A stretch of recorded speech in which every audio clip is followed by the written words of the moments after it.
ஈஸியாக பண்ணுற garlic butter prawns எப்படி பண்ணலான்னு பார்க்கலாமா? அதுக்கு ஃபஸ்ட்டு க்ளீன் பண்ண ப்ரான் கூட ஒரு 1/4 ஸ்பூன் மஞ்சள் தூள், 2 ஸ்பூன் மிளகாத்தூள் அண்ட் தேவைக்களவா உப்பு ப்ளஸ் 1 ஸ்பூன் மல்லித்தூள் போட்டு நல்லா மேரினேட் பண்ணி வச்சுக்கணும்.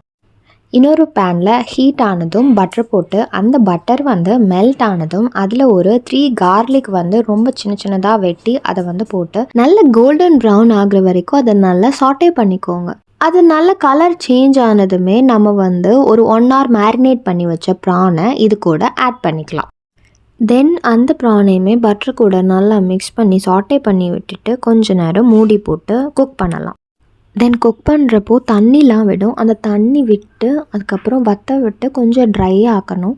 ஸோ ட்ரை ஆனதுக்கப்புறம் நம்ம ஒரு 2 ஸ்பூன் ரொம்ப சின்ன ஸ்பூன் அளவுக்கு பெப்பர் ஆட் பண்ணிக்கலாம். அதுக்கப்புறம் கொஞ்சம் கொத்தமல்லியை வெட்டி தூவி போட்டால் நம்மளோட easy peasy garlic butter prawns ready ஆயிடுச்சு.